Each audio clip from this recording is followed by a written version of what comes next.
Good morning. Appreciate you guys coming out. Here we are again, another first day of fall camp. Just like always, man, there's a lot of excitement here in our building. I think the way it's a little different this year is the fact that every season brings about adversity and times where you need to be resilient. And this group of guys that we have assembled this year, they seem to really be ready to embrace all the good and bad that comes with taking on the challenges of a season. So that in itself gives you a little bit more excitement than normal. So really fortunate to be here, really fortunate to be going into my 6th year here at Maryland with Coach and with Coach Loxley, and very grateful for the opportunity. So again, very fortunate to coach the young men that I get a chance to coach as well. So with that, I'll open up for questions. Morning, Brian. Dave Preston, WTOP Radio in Washington. Even with the amount of talent you have coming back and the starters you have returning, the world doesn't stay, in one place. What do you feel the challenges are for your defense this fall to keep pace with and outpace the other offenses in the Big Ten? Yeah, so you want your guys that have experience coming back to really show that. You want them to take the next step and be a different player than they were last year relative to their experience, while you kind of bring along the players that are doing it for the first time. We got some talented guys in our secondary that hadn't started a game yet. So the guys that have started, they need to lead the way. The speed of the pack is determined by the speed of the leaders. So if there's a challenge, it'll be just growing the young guys up, as well as the older guys really showing that they belong and they've been able to benefit from their experience.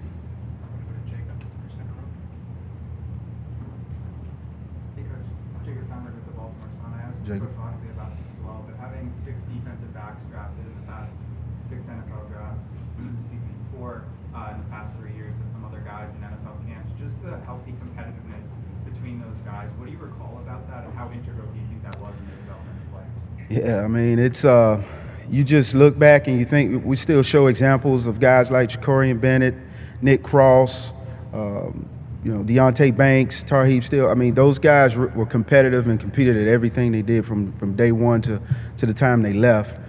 They really showed the example, and really a lot of the young guys that are coming up, Perry Fisher, Lionel Whitaker, guys that were around when they were here, they got a chance to see that firsthand. So anytime you're able to produce guys of that stature, it's a blessing, and it gives us a chance to have a model to show the guys that we have here now. If they put their head down and go to work the way those guys did, then the opportunities are there for them.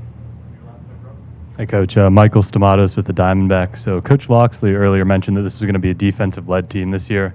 Who do you see being the defensive leaders, both vocally and with their play style?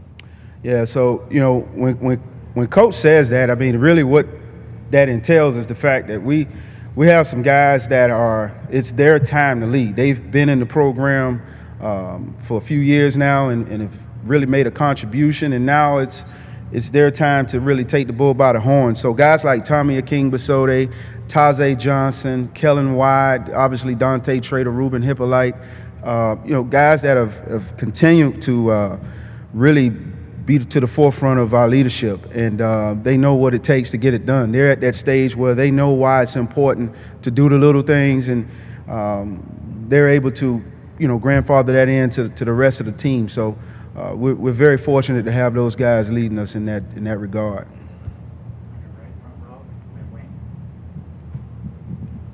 Wayne Viner, Terp Talk. You got a couple of safeties once against a star position for you. Can you talk about what Trader has done so far, and then what the growth of Glendon Miller gives to your defense? Yeah, so I'll start with Glendon first. Glendon has really been a kid that has benefited from being here at Maryland. He's a guy that, he's faced different obstacles and times where he's needed to be resilient, whereas some guys have moved on and through the portal or whatnot, but Glenn has stuck it through. You can see his maturity develop on and off the field, and he's definitely one of the guys that we're leaning on in terms of leadership, in terms of playmaking ability, the whole nine. Dante, He's been as solid as they come. You know, I am excited for him this go around because if you remember last year, he was coming off the heels of the lacrosse season in which he performed at a high level, and that's leave one physical sport to go to another to come back to the most physical sport. So. The fact that he gets the opportunity this year to really have a good summer under his belt, to get healthy, he's the old man in the room now, so he's able to coach up the young guys, and he's the epitome of the speed of the pack is determined by the speed of the leader. We're going to go as he goes, and we're excited about it. Second row on your left, Garrett. Yeah. Hey, Coach. Gary Stein from Press Box at WCBM Radio Baltimore. Not that you didn't have powerhouse teams in the conference before, obviously you do, but now you've got 4 more that come in from the West Coast. Can you just talk about the conversations that you're having with your defense about the offensive challenges that these teams are going to show you? Yeah, the guys, they kind of come to me and say, Coach, I was playing against USC last night on the video game. It's exciting, man. If you're a competitor, you want that. You want to have to deal with the fact that now our competition stretches all the way across to the other end of the country in a new time zone. So, we can't look ahead to opportunities that we have this year, like going out to Oregon. But definitely there's an excitement there, and, it just gives you a little more added push. I'm sure it gives the guys a little more push to do more. Obviously, we have to broaden our summer scouting and how we prepare because, there's going to be there's a lot of newness in terms of what we're dealing with this year. So it's exciting and it challenges everybody. It puts us in an uncomfortable state for a little bit, but, that's also a good thing for you. On your right, Dave. Brian, what sort of growth are you expecting from Ruben Hippolyte, and what makes him so special in that room on the field for you? You know what? Probably the biggest area where I see Ruben growing right now is just he's really getting to, kind of express his leadership a little bit more now. He's got younger players under him, whereas, there were guys around that came in around the same time he did. That's kind of been the deal for him since he's been here. But now he is like Trader. He's the old man in the room. So him really getting to express his leadership qualities and skills, I think it's a plus for us. On top of the fact that he's playing a lot faster, he's seeing things a lot better, and he's knowing how and when to utilize his speed. He's gotten stronger in the weight room, so he's playing with more power, and it's like a cheat code to have him right now for us. So we're very fortunate.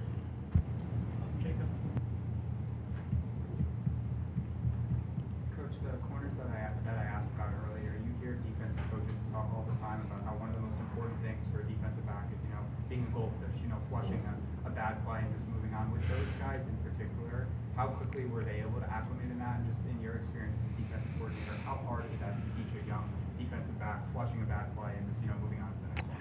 Yeah, you have to really. It starts in recruiting. You really have to do a really thorough evaluation of who you're looking at. If you're going to ask kids to come to your campus and play man coverage against the likes of Marvin Harrison Jr., players like that of that stature, they got to have a short memory. And you watch them in high school play against really good competition, and you want to see how they respond in those moments where they need to be resilient, where they need to bounce back, because they can make a wrong move, a wrong action one way, and it shows up in 6 points on the board. So definitely having guys that have the ability to bounce back in those scenarios, along with obviously a talent. But there's a difference, and you want to find that out really early in recruiting before you commit to someone in that position, in my opinion. Two more. We'll go to your right, Wayne. Coach, can you talk about Phillips and then Johnson and the guys who really play the nose and anchor that line?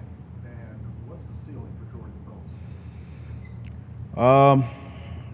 Phillips? Jordan he's special. His work ethic, his will to play hard, his will to be there for his teammates is unique. So, a guy like that, there is no ceiling, in my opinion. I think he can go as far as he wants to go, as long as his mind and body will allow him to be at this pace. You know, a guy like Tajay Johnson. You know, Tajay Johnson for us last year played all across the front. You know, he was kind of the guy that, you know, spelled guys, but you know he played a lot because he spelled guys at different positions. He played DN for us. He played the 3 technique. He played the 0, and he's really our best interior pass rusher. So he created a lot of gaps and opportunities for some guys like Donnell Brown, Kellen White, Jayshon Barham last year to rush the passer through him being penetrating gaps and really opening up lanes. So he's also a selfless player as well. So, you know, his leadership, Jordan's leadership, even though they're unique in how they do it, they're guys that we feel confident going into any stadium and lining up and being stout. Can you add something about Quayshawn Thorne into that? You know, Quayshawn is the type of guy, man, when the larger the stage, the bigger the lights, the more he'll show up and the more he'll turn around and make a play. We watched, you know, we took clips from last season where we wanted to show some effort plays, and you know, a big play in the Michigan State game on the road last year when he kind of tackled the quarterback, dove for him, and made the play on the 1 yard line. And we eventually, through that series, got a goal line stand, which really gave us a chance to kind of get some separation, which as the game went on, we needed it. But those plays like that and those situations is when he raises his level and rises to the occasion. So looking for him to be more consistent with his fundamentals and technique and being able to match his athleticism and talent. But really expect a lot of big things out of Quayshawn this year. Hey, back here, Mike Rivetto with staff writer for Maryland Athletics. Going off of the question about Jordan Phillips, just how have you seen, you know, his mindset, you know, how he just approaches things kind of rub off on other people? I feel like having a guy like that in your program, you know, really starts to change culture and have, you know, a lot of other people like him approach, you know, the game of football, the game of life, even the way he does. Yeah, Jordan has come in and earned it. You know, a guy coming in out of the portal from another school, his first actions here was to find out the little things that we did around here that made us who we are. He wanted to indoctrinate himself in what we were already doing.